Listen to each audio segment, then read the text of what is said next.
Hey, welcome back to Nifty Notions. My name's Andrew. I'm Jason, and I want to talk to you about the largest sound ever recorded or heard in history today. Okay. I'm going to tell you what it is. It's in 1883. It was a volcanic eruption. Right. The volcano was called Krakatoa in Indonesia on the Krakatoa island. Right. And it measured 310 decibels. So That's loud. that's loud, very loud. And we're going to come back and talk about what that means in terms of decibels. But the sound waves went 7 times around the world. It was that loud. Heard 3,000 miles away. So had the explosion occurred in London, you would have heard it in New York. I mean, it's that distance, 3,000 miles. And it's 10,000 times the Hiroshima atomic bomb in terms of the magnitude of it and the devastation. So this is a phenomenal thing. And had you been anywhere near it, it might have killed you, and at the very least made you deaf or severely injured you and things, or you would have been flattened. So what I want to talk about is, how loud is that? Right. Because that sounds, there's a couple of figures we drop out. But let's just talk about the decibel system, because 310, what does it mean to people? But it's not a linear scale, is it? It's logarithmic. No, it's logarithmic, yeah. So you want me to talk about it, don't you? You do, yeah. Because you're the engineer. Only if you want to. So decibels are a measure of sound pressure, like sound pressure level, SPL. So, and there are different decibel scales. The one that's sort of the most important to us is the dBA scale, which is the one that relates to, most closely measures what we hear. Right. So it chops out the low frequencies and the high frequencies that we don't hear. So there are other decibel scales. Let's not talk about that because we'll be here for about a day if we talk about that. But if you were it is, as Jason said, it's a logarithmic scale. So every time you increase, it's not just a 1 unit, it's a multiple of. So and the way they work it is a 10 decibel increase is 10 times the sound power level. A practical explanation of that is if you have two sound sources, sound source here and a sound source here, let's say they're speakers and playing different music. Right. If they're in a close proximity to you, say, the one that is if one of them is 10 decibels louder than the other, you will not hear the lower of the two. Right. Think of a nightclub or a disco or whatever, and there's loud music pumping, and you're right next to somebody and you are screaming at the top of your voice, and they can't hear you. They can see the mouth moving, but they can't hear you. You're not getting to that 10 decibel difference between the noise source and where you are. So it's just like a practical kind of thing. But it is logarithmic, so it's not just like, if you're talking 1 to 100, it's not 100 times, it's many thousands of times. Because at 50 decibels, 60 is double the 50 decibel, isn't it? So it just goes exponentially. Yeah. But let's just take a couple of examples in life that we know. And leaves rustling is a 20 decibel sound. Yes. So it's a very gentle sound. And if we whisper to each other, this is 30 decibels. Right. And if we're talking like this, it's 60. Yep. So this is significantly more. Yep. And you build up from there, don't you? And you get up to things like a vacuum cleaner at 100, and you get to a jet engine, an engine taking off, an airline engine, that's 130, and a gunshot's 150. And this is all related to how close you are to that point source, of course, because as you move further away from it, you hear less of it. Hear less. So at source, these are what you would hear. And at source would be a few meters away when you're measuring these. So I was talking at 60, and a jet engine at 130, it's just a little bit more than double in terms of the number. But of course, we couldn't hear each other talk. We'd be completely deafened out, as you alluded to. That's right.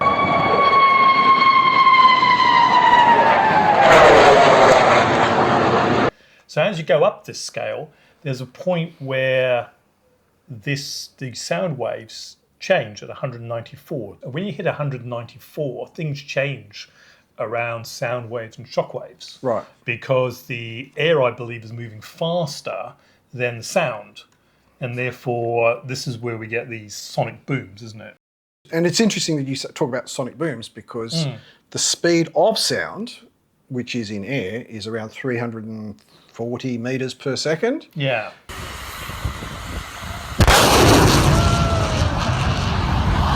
But that's in air at sea level.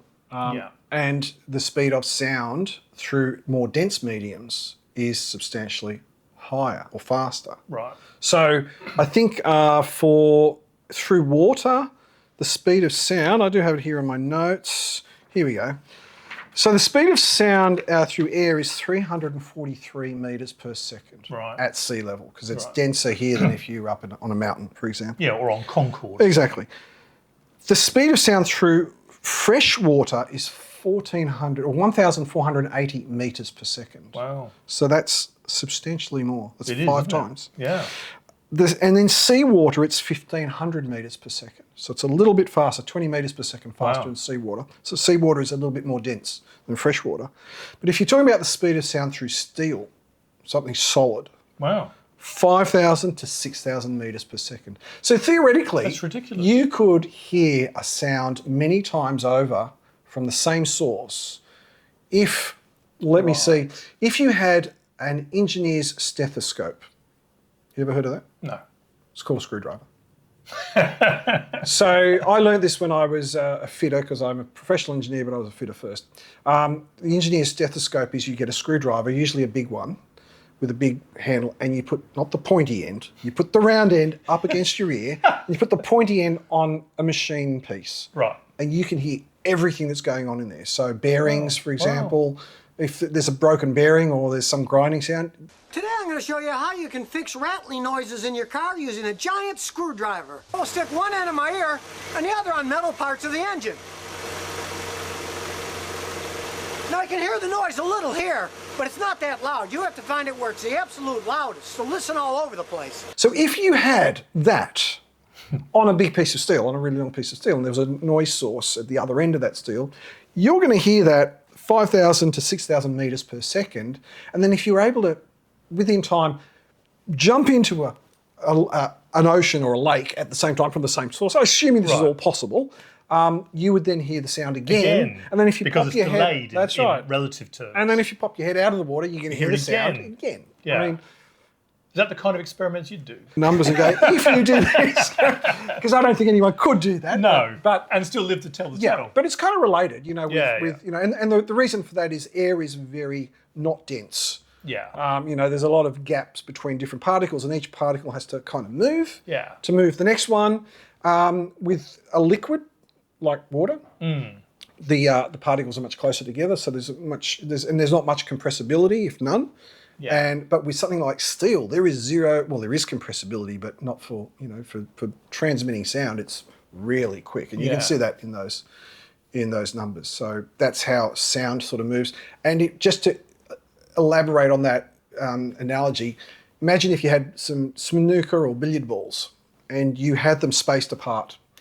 Imagine this is like air. So you've got a lot of gaps between each ball, and you hit one of these balls, and it moves and hits the next ball, hits the next ball, hits the next ball. It takes longer than if you were, say, in water, where these are closer, and you still have a gap, and you hit with the same velocity this ball, it'll hit that ball, that ball, that ball. The last ball will be hit quicker than it was when they were spaced apart. That's interesting. And then if you put all the balls hard up against one another, which is like steel, you hit that ball, this one moves straight away. Yeah. Right? That's kind of what's going on. Okay.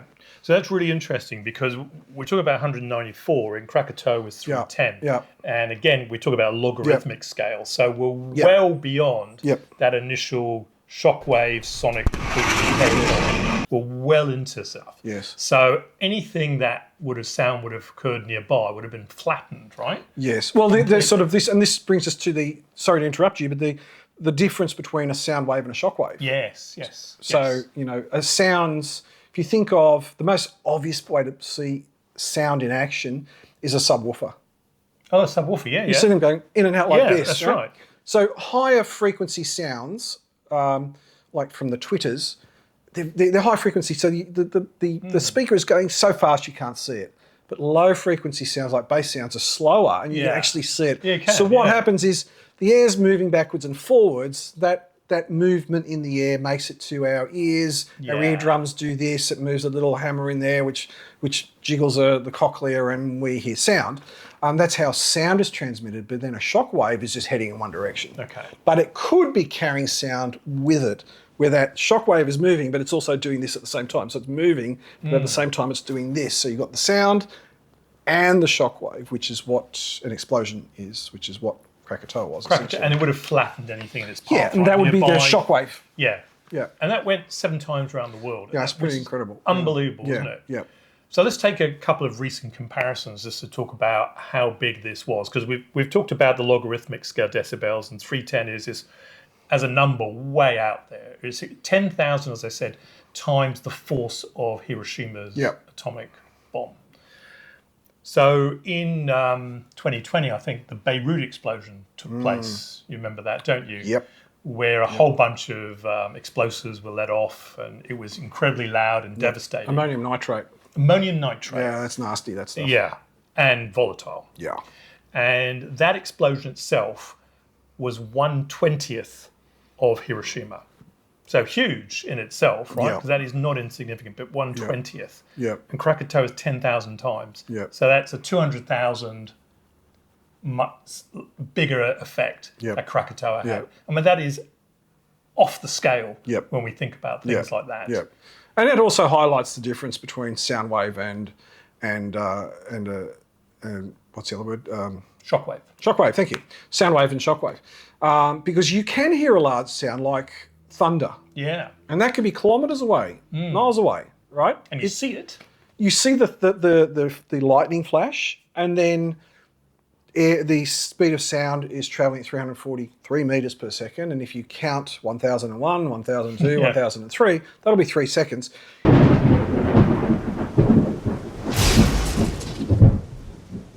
If you see a flash of lightning and you count 1001, 1002, 1003, that is 1,000 metres away. Once you hear the audibly hear the thunder. But the point I'm making here is that doesn't actually affect us. We don't feel it. We hear it, or we may feel it because it's a low frequency thing. But we're not being thrown back from it. Whereas a shockwave will physically throw us or throw things into us, or do both. So you can get a sound wave, thunder, or you can get a sound and a shockwave from an explosion, where with an explosion you will hear it and you will feel it. Yeah. Which is fundamentally different. Fundamentally different, right. Yeah. So fantastic. So that's what I really wanted to cover today. Krakatoa, the largest sound ever recorded in history in 1883 in Indonesia. Yep. And thank you for taking us through the decibel register and things, because it really is a significant, I mean, it's hard to conceptualize how big a noise and devastation that was. So if you've enjoyed what you've been watching, please give us a thumbs up and subscribe to our channel.